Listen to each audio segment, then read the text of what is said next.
everyone, welcome to our channel Inflate Insight. This is episode 2 of Navigating the World of Inflation Accounting. I am Marina Francis. Inflation affects economies worldwide, and understanding its impact on financial reporting is essential for businesses, investors, and policymakers alike. So let us dive into the intricacies of inflation accounting in this episode. Inflation accounting adjusts financial statements using a price index. These indices help track how prices are changing over time. By using inflation accounting, companies can better understand their financial situation in places where prices are going up or down a lot. It is like putting on a special glass to see clearly in a blur environment. Inflation accounting, also called price level accounting, because it looks at changing prices of things. Figures in the financial statements are restated to reflect current values in hyperinflationary business environments. Let us first look into what are the objectives of inflation accounting. The first objective is maintaining the comparability of financial statements. Inflation can distort the comparability of financial statements over time. Inflation accounting aims to adjust the financial statements so that they accurately reflect the real value of assets, liabilities, revenues, and expenses, enabling meaningful comparisons across different accounting periods.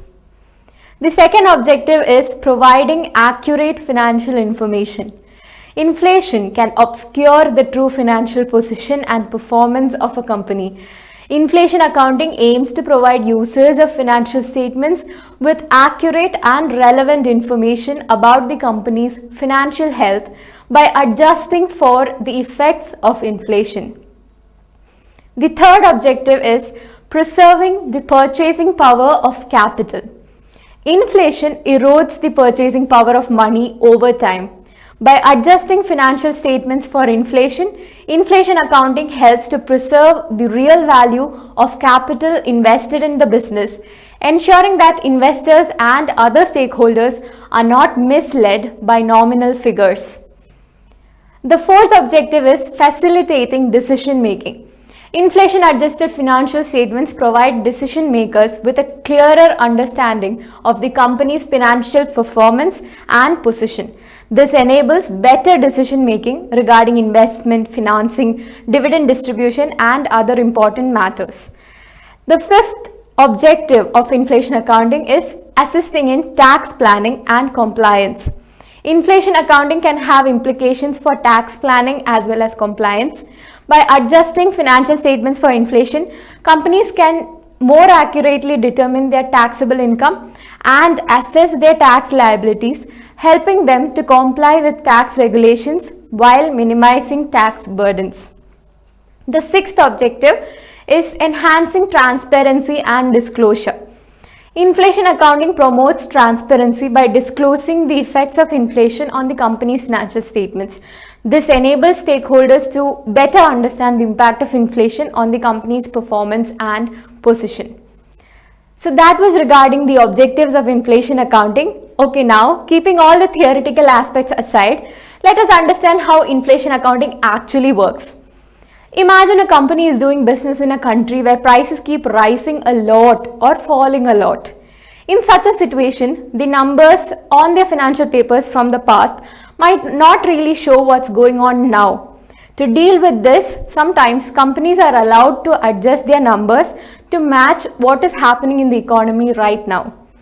There's this rule called International Accounting Standard 29 by the International Financial Reporting Standards, IFRS. It helps companies in countries where there's crazy inflation. If prices, interest rates, and wages have risen by 100% or more over 3 years, it is considered hyperinflation according to IFRS.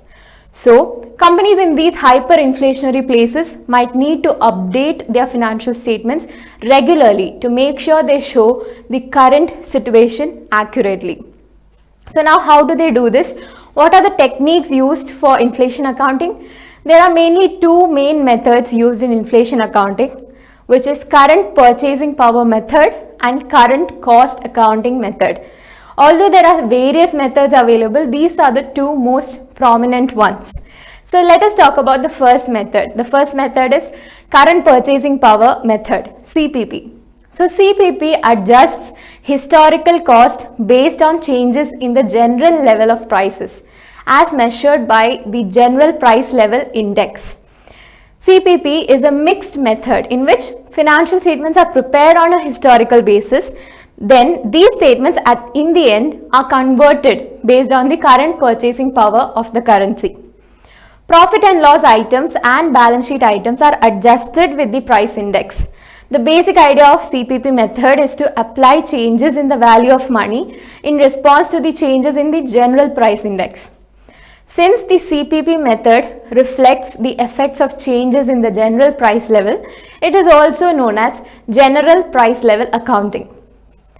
Under the CPP method, monetary items and non-monetary items are separated. So what are these? Monetary items are basically those assets and liabilities that represent a claim to receive or an obligation to pay a fixed amount. That is, its realizable value is equal to the book value. Examples of monetary items include cash, accounts payable, accounts receivable, or long-term debt. Monetary items are translated at the current rate, while non-monetary items such as fixed assets, stock, plant and buildings are translated at historical rates. So the accounting adjustment for monetary items is subject to recording of a net gain or loss. Non-monetary items, those that do not carry a fixed value, as I said, are updated into figures with an inflation conversion factor equivalent to the consumer price index mostly at the end of the period, divided by the consumer price index at the date of transaction. So during a period of rising prices, holding monetary assets results in a loss of purchasing power. Likewise, debts are now repaid in rupees of less purchasing power than those originally borrowed. So that is the case with monetary items. Whereas non-monetary items such as stocks, plant, building, they have an increase in value in an inflationary context. The lower cost and net realizable value can be taken and then further adjusted. So various indices can be used. For example, the index used could be the cost of living index or the general index of retail prices. Now, let me tell you how the conversion technique works. The conversion factor is equal to current price index number divided by previous price index at the date of existing figure. So let's take a hypothetical example.